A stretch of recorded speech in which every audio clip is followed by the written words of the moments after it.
For over a century, the galactic Concord had maintained an uneasy balance between its many species.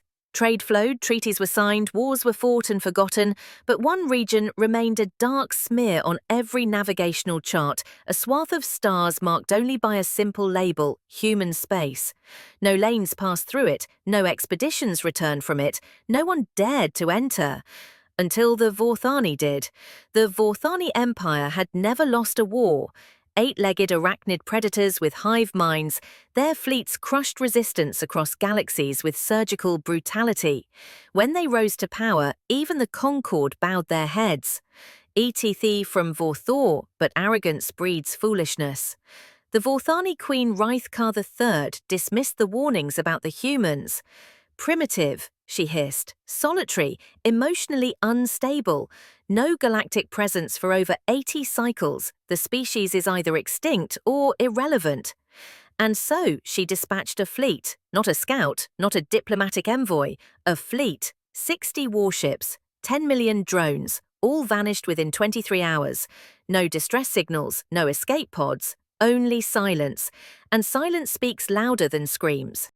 Vice Admiral Threxon of the Vorthani High Command stood before the Concord Assembly, his exoskeleton scorched and pitted. He was one of 5 survivors found drifting in a gutted cruiser just outside the edge of human space. When they pulled him aboard, he was weeping, a rarity for a Vorthani mind segment.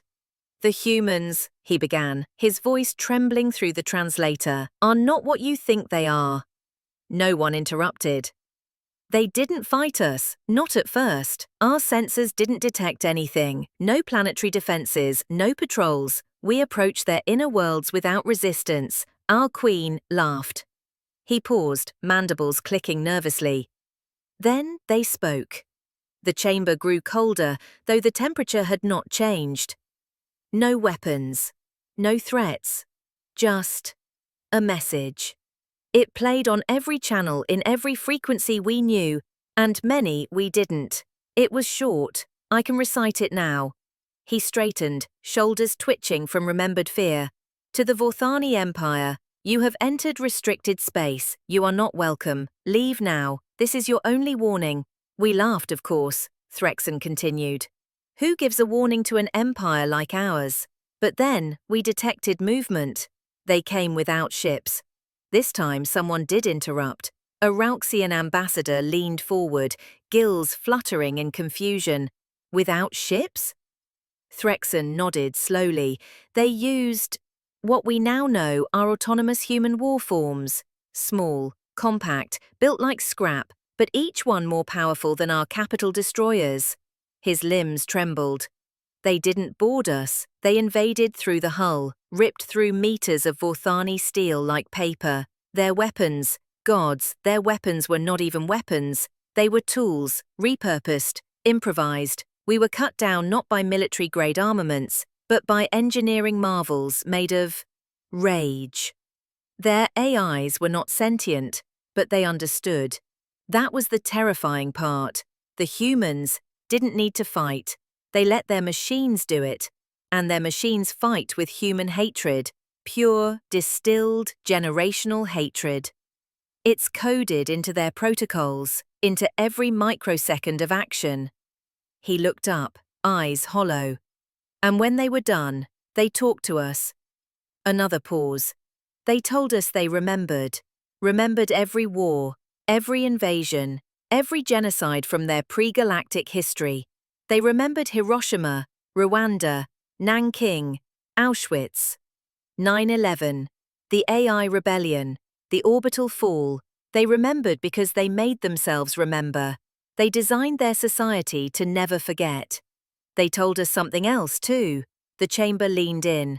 They said, "We left the galaxy alone because we know ourselves. We built peace, not because we are kind, but because we fear what we become when we are not. You have woken the wolf." The Concord issued an emergency resolution. No ship, no probe, no diplomat would enter human space again. Not for study, not for curiosity, not for conquest, but the damage was done. Within days of the Vorthani defeat, human probes began appearing at the edges of Concord systems, silent, observing, unarmed, but watching, as if reminding the galaxy, "We see you now." Entire species revised their history texts overnight. Some deleted entries, others added shrines to human resilience. The Near Collective began teaching human wars as cautionary tales in their youngling schools. The Corellians outlawed any offensive reference to the species. And the Vorthani? Their queen was executed by her own brood. The survivors refused to speak of Earth again. Their empire fractured, mind hives splitting like ruptured stars. Back on Earth, in an underground bunker beneath the ruins of Chicago, a man named Alex Monroe finished reviewing the Vorthani wreckage. He looked tired, eyes sunken, face weathered. A veteran of the orbital fall, he'd lost both legs to the last war Earth ever fought. But they called him back when the Vorthani came, because no one understood war like humans did. "They're retreating," said the technician beside him. "Concord issued a full red zone quarantine." Alex nodded. "Good." The technician hesitated. "Should we pursue?" Alex turned to a wall of screens. Each showed different parts of space, where human satellites blinked like cold stars. Earth had changed since the old wars. It no longer had empires or nations, only one council, one fleet, one silent promise. Never again. "No," Alex said. "Let them remember the fear. That's stronger than any retaliation." The technician frowned. "But what if they come back?" Alex smiled grimly. "They won't." In the centuries that followed, human space became a myth, a place of ancient power. Stories were told of the death machines who fought with no code of honor, only grim purpose.